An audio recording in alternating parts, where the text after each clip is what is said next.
जेव्हा तुम्ही तुमचे ध्येय ठरवता तेव्हा तुमचे ध्येय हे स्मार्ट असेल याची दक्षता घ्या.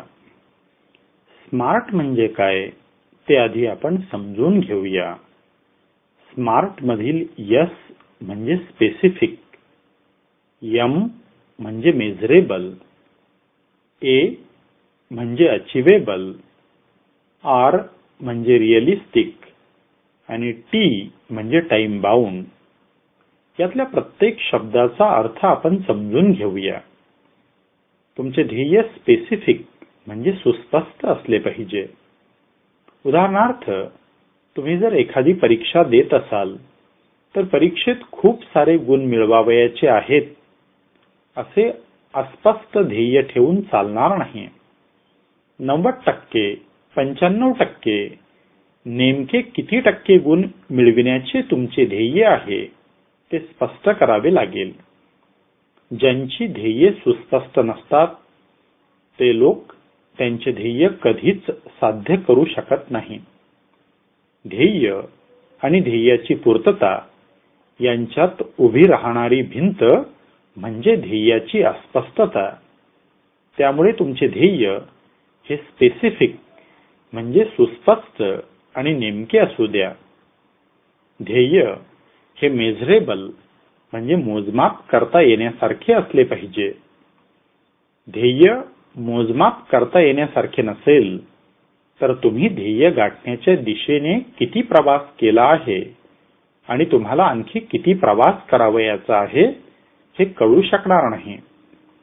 तुमचे ध्येय हे मोजमाप करता येण्यासारखे असेल तर यशस्वी किंवा अयशस्वी झाल्यानंतर आपण ध्येयाच्या किती जवळ पोहोचलो होतो हे तुम्हाला कळू शकेल. ध्येय साध्य करण्याच्या मार्गावरून माघार घेणाऱ्यांना नेमके हेच कळले नसते की ते ध्येयाच्या किती जवळ पोहोचले असतात. हे जर त्यांना कळले असते तर त्यांनी मुळात माघारच घेतली नसती. तुमचे ध्येय अचिवेबल म्हणजे साध्य करण्याजोगे असावे. उगाचच असाध्य असणारे ध्येय माणसाने ठरवू नये.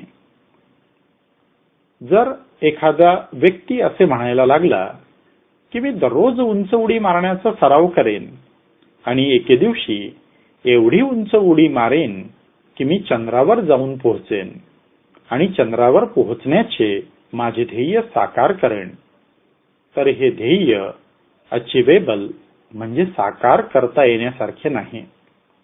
असे ध्येय कधीही साध्य होऊ शकणार नाही.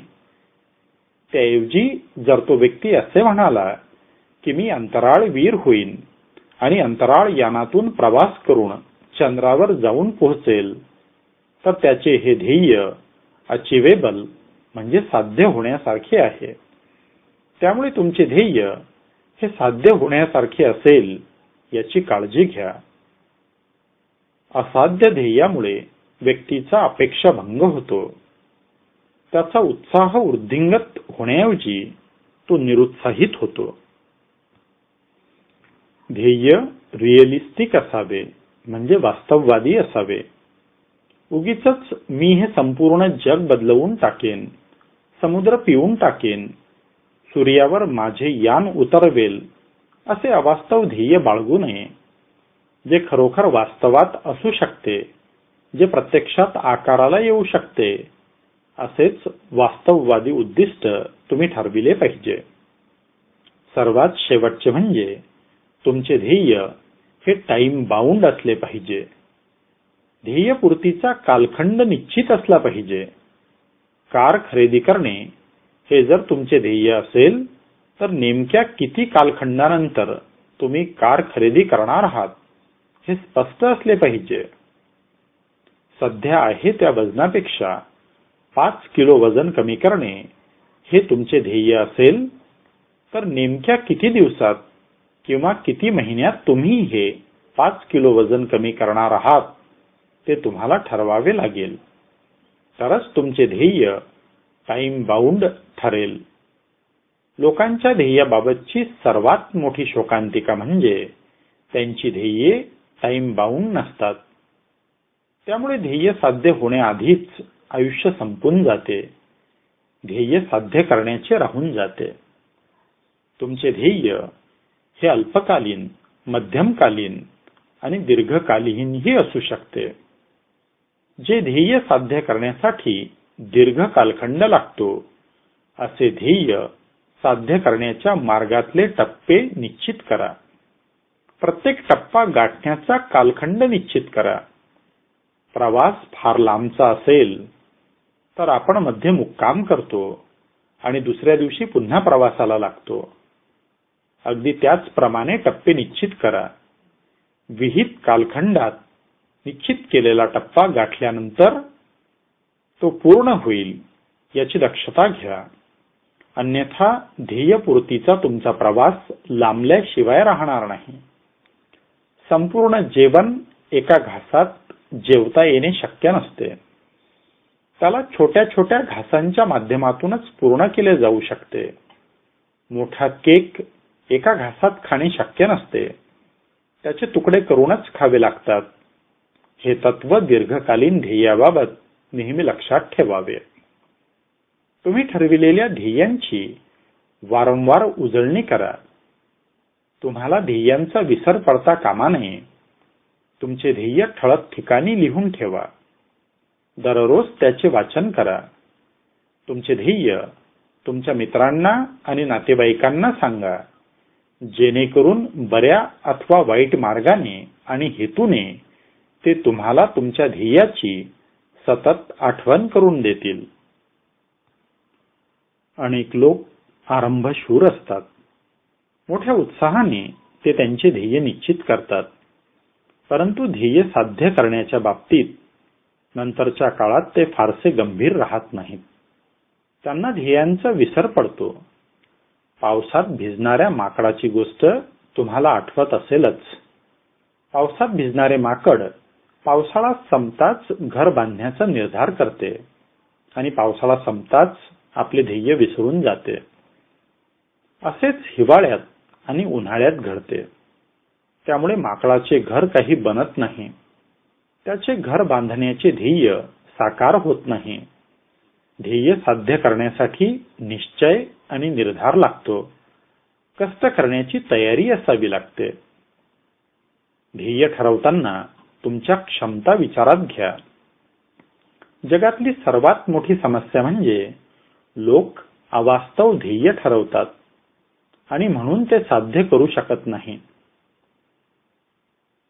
उलट वेगळी स्थिती असते.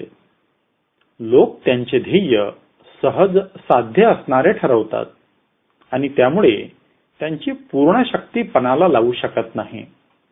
स्वतःच्या क्षमतांना कमी मानू नका. कमी प्रतीचे ध्येय ठरवू नका.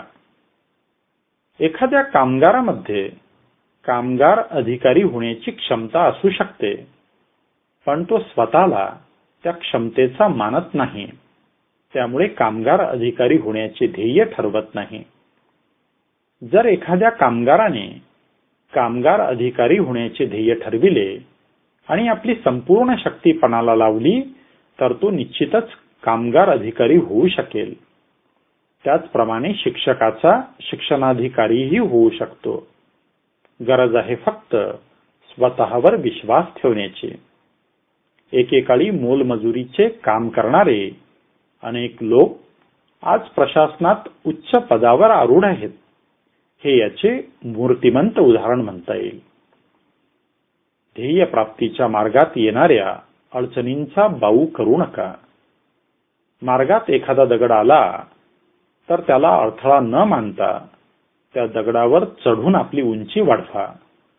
पुढील रस्त्याचा अधिक चांगला अंदाज तुम्हाला येईल. उंच शिखराकडे जाणारा मार्ग हा नेहमीच खास खळग्यांनी भरला असतो. जे सहज असते ते भव्य नसते आणि जे भव्य असते ते सहज नसते. माउंट एव्हरेस्टवर चढाई करण्यासाठी कोणताही डांबरी रस्ता अस्तित्वात नाही. मोठे ध्येय साध्य करण्यासाठी मोठे कष्ट करण्याची तयारी ठेवा. जे लोक मोठा पराभव पत्करण्याची तयारी ठेवतात असेच लोक मोठे ध्येय साध्य करू शकतात. राजेश खबले यांच्या आगामी पुस्तकातून.